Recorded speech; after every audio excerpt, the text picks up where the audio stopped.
புகார் பிரச்சனையில் வீடுகளும் வாகனங்களும் நொறுக்கப்படும் புதிய அபாயமும் அரங்கேறி உள்ளதும் சுட்டிக்காட்டப்பட்டுள்ளது.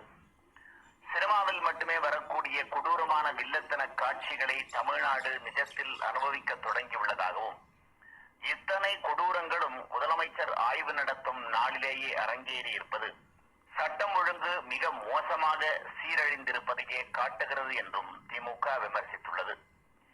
குதிரை பேரத்தில் எம்எல்ஏக்களை விலைக்கு வாங்கும் சோஃபா மாடல் அரசின் முதலமைச்சர் தன் கட்டுப்பாட்டில் உள்ள சட்டம் ஒழுங்கின் மீது இனியாவது கவனம் செலுத்துவாரா என்றும், இதை கூட விமர்சிக்காமல் கேள்வி கேட்காமல் 6 மாதம் பொறுத்திருந்தால் அநியாயமாக பறிபோன 2 உயிர்களை திருப்பிக் கொடுத்து விடுவாரா ரீல்ஸ் முதலமைச்சர் என்றும் திமுக கேள்வி எழுப்பியுள்ளது. ஐயா, திமுக 2 குடும்பத்துக்கு ரொம்ப பாடுபட்டாச்சு. நீங்கள் 30 வருஷமா எந்த கேஸ் இப்படியே பண்ணீங்க? எங்கே விசாரணை ஓட்டுக்கிறீங்க? கோர்ட்டுக்கு அனுப்பிக்கிறீங்க. கோர்ட்டில் போய் அங்கே என்ன விட சிபி புலனாய்வு கழகம் அப்படியே கீழே 10 வருஷம் அவன் 10 வருஷம் 20 வருஷம் கடைசி அது கேஸு ஒன்றுமில்லாம் காசும் இல்லாமல் போயிடுது. இப்போ வந்தக்கிற ஆட்சியும் கூட அவன் சூழ்நிலை நடத்துக்கு 7 லட்சம் கொடுத்துக்கிறாங்க. அப்புறம் எங்கேயோ விஷமை அது கணிஞ்சு வந்ததுக்கு காசு விட்டுருக்குறாங்க. நீங்கள் என்ன காசு விட்டுருக்கிறீங்க? யாருக்கு எத்தனை ரூபா விட்டுருக்கிறீங்க? இப்போ 2 பேர் செத்து போனதுக்கு சட்டம் ஒழுங்கே கெட்டு போச்சு. விஜய் எல்லாம் நல்லா தாக்குறாரு. விஜய் ஒன்றும் தப்பு இல்லை. உங்கள் ஆளுகளே திமுகக்காரரே இந்த இப்போ காதலுக்கு மன்னருக்கு ஏதாச்சும் இருப்பாங்க. நீங்கள் ரேடியோவில் விளம்பரம் கொடுத்தா ஜனங்க ஏற்றுக்குவாங்க இருக்கிறியா? அவ்வளோ தூரம் கம்ப்யூட்டரில் படிச்சுட்டாங்க. முதல்ல கம்ப்யூட்டர் தெரியாமல் இருக்கிற மாதிரி இருந்தாங்க. இப்போது அனுபவத்தில் பட்டா பெருசா அனுபவம் பெருசாங்கிறது முதல் கேள்வி. இப்போ நீங்கள் இத்தனை வருஷமாக பழகிட்டு வந்து இப்போது அதை முட்டு கொடுத்து ரேடியோவிலையுமே அதையும் விளம்பரம் பண்ணுறீங்க. சட்டம் ஒழுங்கு சரியில்லைங்கிறீங்க. எதையே தமாக கட்சிக்காரரெல்லாம் நல்லா தான் இருக்கிறாங்க. நீங்களே ஒழுக்கம் இல்லாமல் எதிர்கட்சிக்காரர் ஆடி தெரியுறீங்க.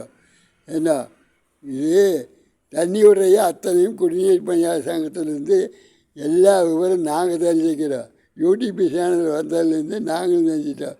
இப்போ நாங்கள் 1ஆம் கிளாஸ்லேருந்து 5ஆம் கிளாஸ் போய் உட்காந்துட்டு சமணங்கால் போட்டு உட்காந்து போய்க்கிறோம். அப்போ 5ஆம் கிளாஸ்லேருந்து அப்போ தான் மேலே டேபிள் உட்காந்துக்கிறோம். டேபிள்னால் சாயிரமா டேபிள் இல்லை, அது சாயிரமா டேபிள் 11 12வது போனால் தான் சாயிரமா டேபிள். அதாவது சாஞ்சா விழுந்துருவோம். பள்ளிக்கூடத்தில் 1ஆவதுலேருந்து போகிறது உட்காந்துட்டு தரையில் சமணம் போட்டு உட்காந்துக்கிறது. டூல் கிடையாது. ஏன்னா சின்ன பசங்கன்னு விழுந்துருவாங்க. 5ஆவதுக்கு மேலே தான் அந்த டேபிள் மாதிரி உட்காந்துக்கிறது. சாப்பாடு உங்கிற மாதிரி அந்த டேபிள் மேலே. 5 வயசுக்கு மேலே போனால் 11 வயசுக்கு மேலே போனதுக்கு அந்த சாயறது படித்து போட்டு சாஞ்சி கழுத்து சுருக்கி ரொம்ப நேரம் பார்த்தா நிறையா புஸ்தகம் பார்த்தா ஒரு செமக்க முடியாத புஸ்தகம் 11ஆவதுக்கு வருது. அப்புறம் காலேஜில் போய் நல்ல சாயற மாதிரியே மெத்தையே போடுற மாதிரி போடுறாங்க. அங்கே 5 வருஷம் படிச்சுட்டு வரோம். ஆனால் இப்படி நீங்கள் படிச்சுட்டு போய் கலெக்டர் வேலைக்கு அப்புறம் ட்ரைனிங் எடுக்கிறீங்க, அதெல்லாம் பண்ணுறீங்க. ஏன் இந்த மந்திரிகளுக்கு கலெக்டர் இந்த காசுக்கு லஞ்சத்துக்காக பணிகிறீங்க? போலீஸ் கமிஷனரும் எல்லா ட்ரைனிங் எடுத்துகிட்டு போய் காசுக்காக தமிழ்நாட்டுக்காரரை வாழ வைக்கிறதுக்கு போய்க்கிறீங்களா? இந்த அடிமாடாட்ட ரவுடியாக இருந்துட்டு கட்சிக்கு போய் சோறு விட்டுட்டு சும்மாவே சுற்றிட்டு அப்புறம் கட்சியில் சேர்ந்துட்டு நானும் கட்சி வளர்த்துறேன்னு வீட்டு பாடுபாடு போட்டு அந்த வீட்டுக்கு சோம்பேத்தனம் பண்ணிட்டு இப்போ கலைஞரால் என்ன பாடுபட்டார்? எந்த இதில் போனார்? விஜயும் கூட என்ன பாடுபட்டார்? அடுத்த இதில் சொல்கிறேன். வணக்கம்.